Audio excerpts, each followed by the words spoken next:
Next concept is pollen allergy. Pollen allergy, जैसा कि आप सभी ने एलर्जी का नाम सुना है, allergy means hypersensitivity to something. और यहाँ जो हम एलर्जी की बात कर रहे हैं, जनरली हम ऑब्जर्व करते हैं कि कई बार कुछ लोग फ्लावर को स्मेल करते ही उनमें स्नीजिंग होने लगती है, छींक आने लगती है, देन वाटरी आईज हो जाती है, नेजल डिस्चार्ज होता है, और कई बार तो ये प्रॉब्लम इतनी ज्यादा हो जाती है कि उन्हें हे फीवर नाम की डिजीज हो जाती है।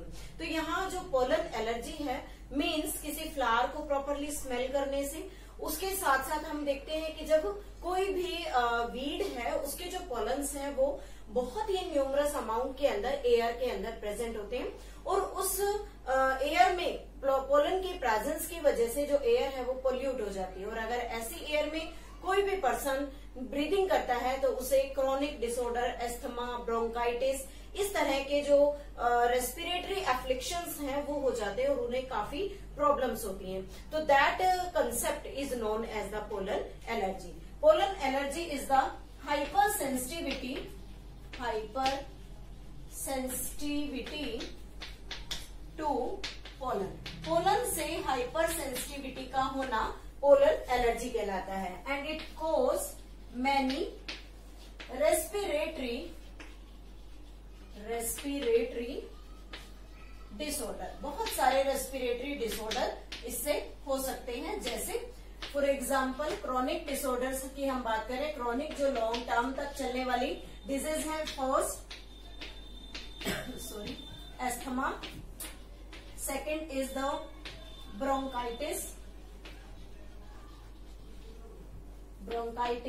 and the third is the hay fever. And all these types of disease, that is the type of the pollen allergy caused by parthenium, जिसे हम कांग्रेस ग्रास या गाजर घास का नाम देते हैं। और जो पार्थेनियम है वो काफी बड़े लेवल पर हमारे इंडिया में फैला हुआ है। इस पार्थेनियम के जो सीड्स थे वो जो इम्पोर्टेड वीट था उसके साथ आए और उन्हें क्लीन करते वक्त इसके सीड्स को निकालकर सॉइल में नॉर्मली एज अ कंटामिनेंट फेंक दिया गया। तो उसकी जो प्रॉपर ग्रोथ हुई, उस ग्रोथ से ये पार्थेनियम इंडिया में काफी बड़े लेवल पर फैला हुआ है, and it is the one of the main reason of the pollen allergy. So this is the pollen allergy, and what are the symptoms what we can see in the patient that is affected by the pollen allergy. That is the nasal discharge,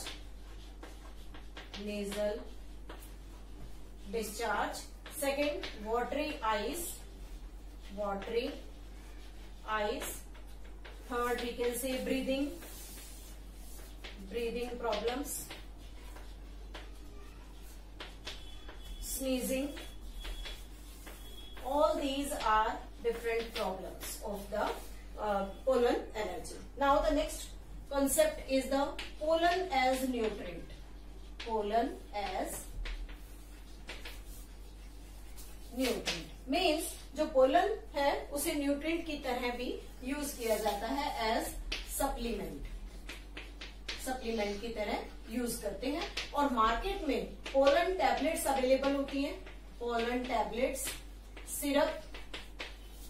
syrups available हैं, and they are used by generally athletes जो horse rides में participate करते हैं। तो वो अपनी performance को increase करने के लिए ऐसे पोलन टैबलेट्स का यूज करते हैं। So they are used by athletes to increase their performance. Clear? Next आता है, next concept is the pollen viability.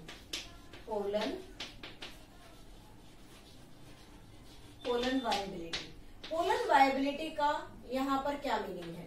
Means ऐसा पीरियड जिसमें कोई भी पोलन ग्रो करने की कैपेबल हो। The period to which the pollen is able to germination करने के लायक है। तो उस कंडीशन को हम यहाँ पोलन वायबिलिटी कहते हैं। उसमें एक फिक्स टाइम पीरियड होता है। जैसे किसी भी पोलन के जर्मिनेशन के लिए हम क्या देखते हैं कि वहां पर ह्यूमिडिटी का होना जरूरी है, प्लस में टेम्परेचर। ये दो कंडीशन अगर प्रेजेंट है तो कोई भी पोलन अपनी वायबिलिटी इजीली शो करता है। अब कहता है कि जो पोलन वायबिलिटी है वो हर जो प्लांट में लगने वाले पोलन्स हैं उनकी अलग अलग होती है। It varies from species to species. जैसे अगर हम सीरियल क्रॉप्स की बात करें, सीरियल क्रॉप्स की जो पोलन वायबिलिटी है वो अप्रोक्सीमेटली 30 मिनट्स होती है। मीन्स 30 मिनट्स में अगर वो किसी स्टिग्मा पर शेड कर गए तो वहां पर वो अपना डेवलपमेंट स्टार्ट करेंगे। मेल गैमेटोफाइट से मेल गैमेट की फॉर्मेशन होगी। लेकिन अगर 30 मिनट्स के अंदर किसी भी स्टिग्मा पर अगर वो शेड नहीं करते हैं तो उनकी जो वायबिलिटी है वो खत्म हो जाएगी। Means they lost their germination capacity. Next आता है कि रोजेसी फैमिली, रोजेसी, लेग्यूमिनेसी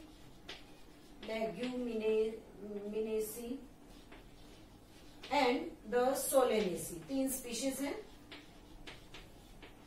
इन तीनों स्पीशीज के जो पोलन्स होते हैं वाइबल फॉर सेवरल मंथ्स। कई महीनों तक ये पोलन्स जो है वो वाइबल रह सकते हैं।